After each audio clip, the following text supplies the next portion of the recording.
Okay, what I'm going to do today is I'm going to stack these and fill this chamber of my Steris V120 scientific sterilizer.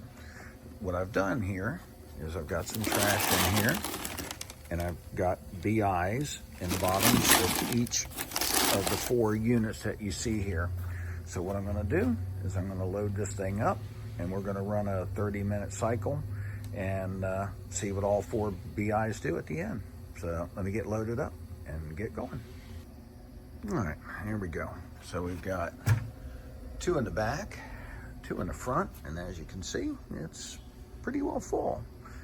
So let's see what happens if we stack 4 units into a V120. Hopefully it should turn out pretty good. Like I said, we got 4 BIs in them all. Let's go ahead and shut the door.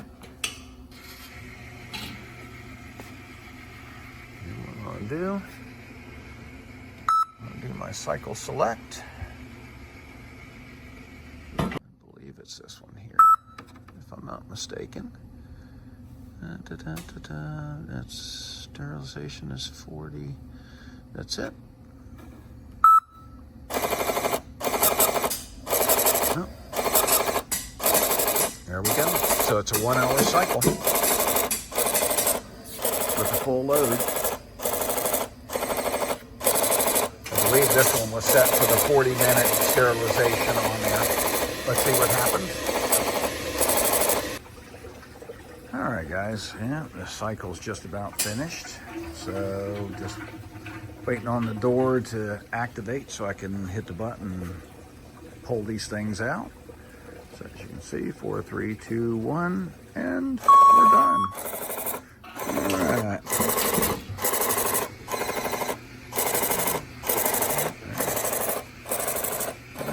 They're a little warm right now, but yeah, let's go and get these. Let's get these bad boys pulled out of here, and let me get the biological indicators out of there, and let's see what we got.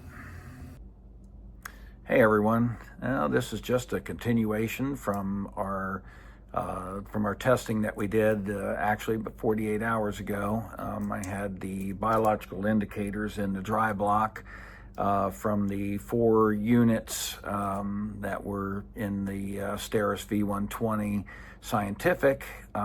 We ran a 1-hour total cycle time and tried to pack it as much as we could. And then again, it was 4 units. They were stacked up. Those were these BioPro 300s, or the ovals. I have the testing vials. They were in, like I said, they were in the dry block for about 48 hours.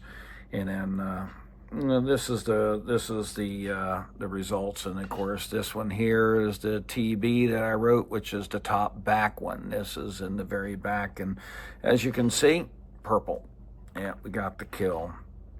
This is the front top one, FT. Right here, you can see the marking. That was our front top. You can see that one got the kill. Let's see here. Here's a front. This is a front bottom, FB. So this was in the front. This was the one that was right over top of the drain. Again, nice purple. It's what you want to see.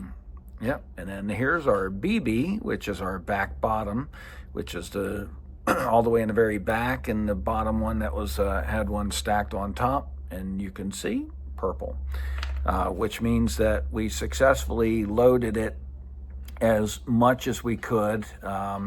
These units were stacked on the rack, and they were set up within probably I'd say about a 1/4 inch to 1/2 inch from the top and from the sides from the video. And what this shows is that the Safe-Decon product, they are stackable. You can just absolutely load up your unit with these and still run a normal cycle and get the kill. This is something you definitely wouldn't be able to do with the plastic bags. Obviously, if you start stacking bags that high, the middle ones are just not going to get the kill. You're wasting your time with that, and it's very, very unsafe to do so.